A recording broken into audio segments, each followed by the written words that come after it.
Welcome back to the channel, everyone. And in this video I just want to bring you guys along my day at the Harris Chain. Stay tuned. It's like green.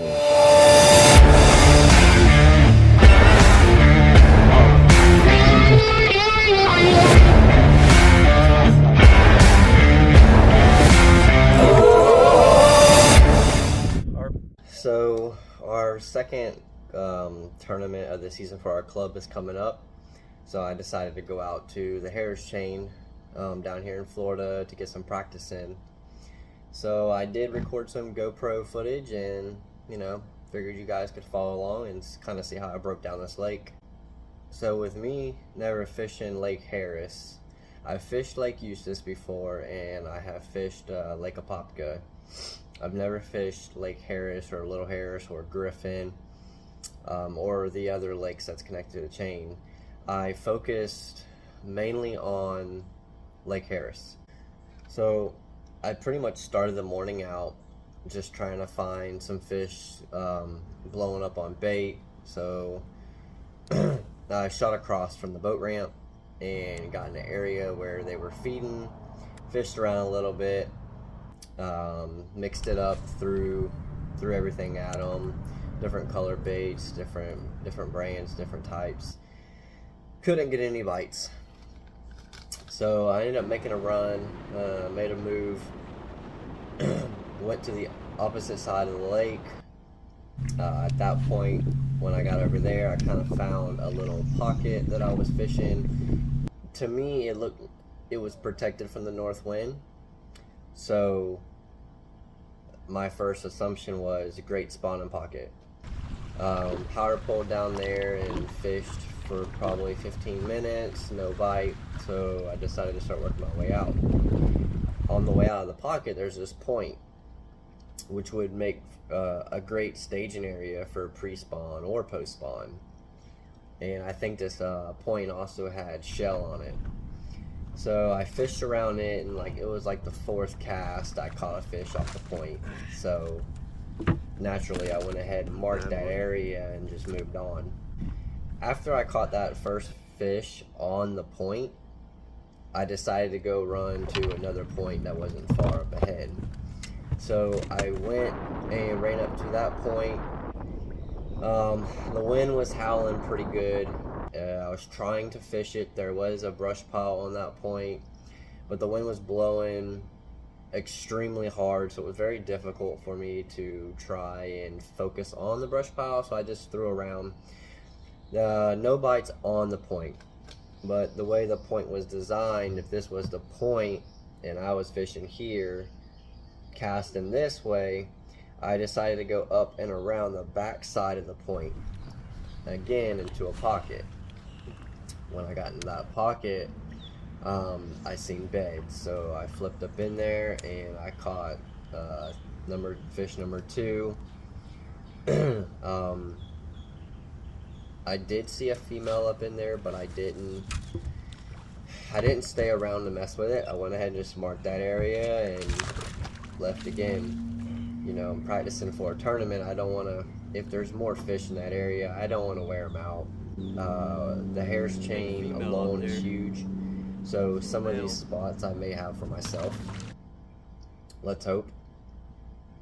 So at this point, I'm on the east side of the lake, and I decided to go northwest. Got over to the western side of the bank, and completely different style of fishing. When I got on the west side of the bank, I was in areas where it was more of a flat. I mean, there was some drop-offs, but the area I was fishing was somewhat of a flat. I did find some bluegill beds, which I believe were bluegill beds, and made a cast on it, and I caught number 3 on the speed worm. Let's go, baby. Like I found this So bluegill bed. marked that area, kept going. When I got to the western side of the bank, there was a lot of ditches leading up to the bank. So I really started focusing on these ditches, fishing the middle of them, fishing the outside of them. The 4th fish came on a Carolina rig that I caught in one of these ditches leading up to the bank.